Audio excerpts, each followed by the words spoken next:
Hello, good morning. मेरा नाम निशांत।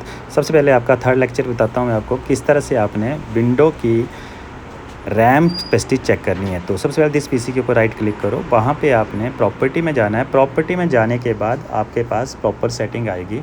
जैसे फॉर एग्जांपल आपका your PC is monitor and protected, ठीक है। आपकी रैम कितनी है, 2 GB की रैम है। इसमें कौन सा प्रोसेसर यूज़ हो रहा है वो सारी चीज़ आपको यहाँ पे सामने डिस्प्ले करेगा। देखो आपके पास Intel R core TM i3, ठीक है।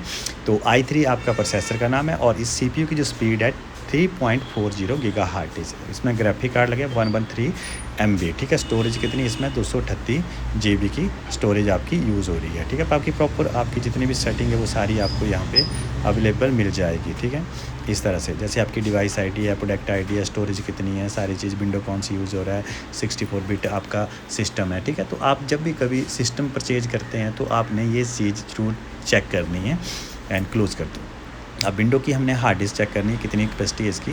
तो सबसे पहला तरीका होता है कि आप दिस पीसी को ओपन करो। ओपन करने के बाद जितने भी पार्टीशन होते हैं उन पार्टीशन की जितनी भी कैपेसिटी शो कर रहा है आपके सामने उसको आपने प्लस कर देना। आपकी टोटल जो है हार्ड डिस्क की कैपेसिटी मिल जाएगी। देन क्लोज़ कर दिया। देन उसके बाद सेकंड स्टेप आता है कि आपने एक साथ इकट्ठी चेक करनी है। तो राइट क्लिक करना दिस पीसी और मैनेज के ऊपर क्लिक करने के बाद आपके पास इस तरह से सेटिंग आएगी। उस सेटिंग में आपने टोटल कैपेसिटी शो करनी है। अब जैसे कि डिस्क मैनेजमेंट आ गया, डिस्क मैनेजमेंट करने के बाद आपके पास यहाँ पे जितने पार्टीशन हैं वो एक साथ दिखाई देंगे और टोटल आपकी डिस्क जो है आ जाएगी। जैसे आपकी बेसिक है 238.46 GB, मतलब 256 GB की हार्ड डिस्क इसमें यूज़ हो रही है, ठीक है। देन आप बाहर आ सकते हैं। यहाँ पर आप पार्टीशन और भी बना सकते हैं, ठीक है, जो आगे बताऊँगा मैं।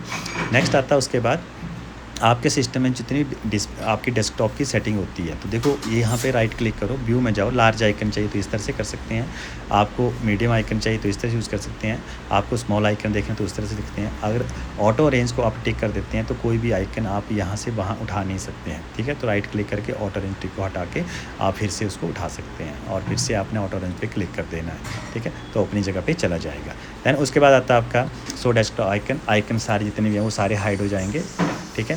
फिर से राइट क्लिक करो और शो डेस्कटॉप आइकन के ऊपर आपने क्लिक कर देना है, ठीक है। सारे आइकन आ जाएंगे। अब डिस्प्ले सेटिंग में जैसे जाते हैं तो डिस्प्ले सेटिंग में जितनी सेटिंग है आपकी पूरे सिस्टम की, जैसे मैं पहले ही बताया था वो सारी, तो यहाँ पे आपको पूरा रिकॉर्ड यहाँ पे चेक करने को बताएगा कि डिस्प्ले किस तरह से होता है, साउंड किस तरह से था, नोटिफिकेशन एक्शन हो गया, एंड फोर्स असिस्टेंट हो गया, पावर स्लीप आ गया, स्टोरेज आ गया, टैबलेट आ गया, मल्टीटास्क आ गया। उसके बाद आप पर्सनलाइज में जाएंगे तो यहाँ पे आपकी सारी चीज़, आपकी पूरी सेटिंग आपको यहाँ पे मिल जाएगी इस तरह से। जैसे पर्सनलाइज में आपने वॉलपेपर चेंज करना है, बैकग्राउंड चेंज करनी है, कलर चेंज करना है, ठीक है। वो सारी चीज़ आपको यहाँ पे। तो सबसे पहले ऑप्शन आती है बैकग्राउंड की। तो बैकग्राउंड में कोई वॉलपेपर वगैरह चेंज करना है, कलर पे क्लिक करेंगे तो आपके पास कलर चेंज करने हैं, विंडो के कलर आगे जैसे लॉक स्क्रीन पर। तो लॉक जब स्क्रीन पर जब आपके सिस्टम लॉक होता है तो आपके सामने एक डिस्प्ले आती है, तो वो भी आपकी पिक्चर चेंज हो जाती है, ठीक है। थीम पर जैसे जाएंगे थोड़ा सा इसको मैक्सिमाइज करते हैं और नीचे की तरफ जाते हैं तो वहाँ पर आपको डेस्कटॉप आइकन सेटिंग मिलेगी। जैसे डेस्कटॉप आइकन सेटिंग पे क्लिक करेंगे तो जो आपके जितने आइकन आ रहे हैं विंडो के 5 आइकन, इनको टिक को हटा दो, अप्लाई करो तो आपके आइकन सारे हाइड हो जाएंगे।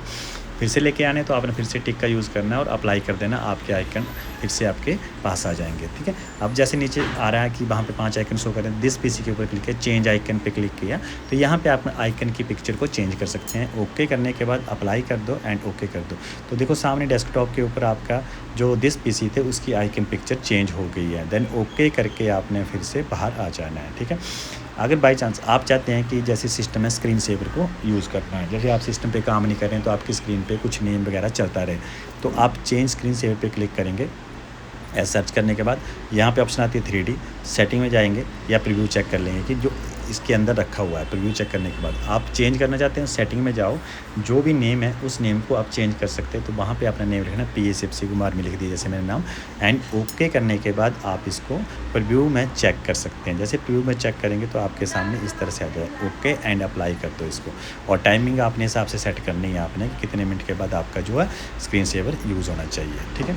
तो ये चीज़ थी आपकी इसके अंदर किस तरह से हम सिस्टम में डेस्कटॉप की बैकग्राउंड की सेटिंग चेंज करते हैं।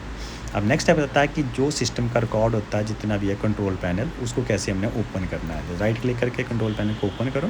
तो यहाँ पे आप कैटेगरी लार्ज आइकन कर सकते हैं, स्मॉल आइकन कर सकते हैं। तो यहाँ पे ऑल जितना भी रिकॉर्ड है वो सारा यहाँ पे मिल जाएगा आपको। ठीक है। आप यूज़र अकाउंट है आपका, चाहे आपका डेट एंड टाइम का है, चाहे आपका सिस्टम का है, जितनी भी सेटिंग है वो सारी आपको यहाँ पे एक साथ इकट्ठी मिल जाती है। जैसे मोबाइल में जाते हैं, मोबाइल में आप सेटिंग का यूज़ करते हैं तो वहाँ पे भी हम चेंज करते हैं, उसी तरह से आप यहाँ पे भी सारी चीज़ चेक कर सकते हैं। रैम हो गया, हार्ड डिस्क हो गया, जितना भी आपका सारा चीज़ आपको यहाँ पे अवेलेबल हो जाएगी। उसके बाद डेट एंड टाइम, आप डेट एंड टाइम चेंज कर जाते हैं, कई बार सिस्टम का डेट एंड टाइम चेंज हो जाता है तो आप यहाँ से जाके चेंज करेंगे।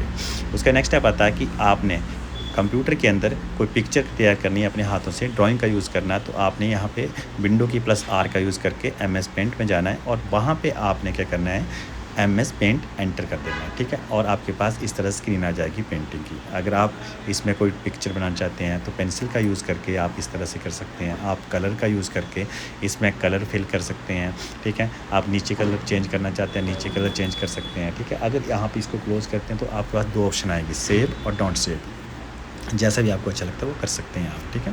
तो इस तरह से आप पूरे सिस्टम में जितना भी आपके सॉफ्टवेयर होते हैं, प्रोग्राम होते हैं, तो आप विंडो के ऊपर आप क्लिक करें, जो आपका विंडो का साइन आता है स्टार्ट बटन, वहाँ पे आपके सारे प्रोग्राम, सारी सेटिंग, सारे आइकन जितने भी हैं वो सारे वहाँ पे डिस्प्ले करना स्टार्ट कर देते हैं। तो वहाँ से भी आप डायरेक्ट ओपन कर सकते हैं, यहीं से आप सिस्टम को बंद कर सकते हैं, सेटिंग चेक कर सकते हैं, पिक्चर, डॉक्यूमेंट, सारी चीज़ें आपको यहाँ पर मिल जाएगी। Thank you.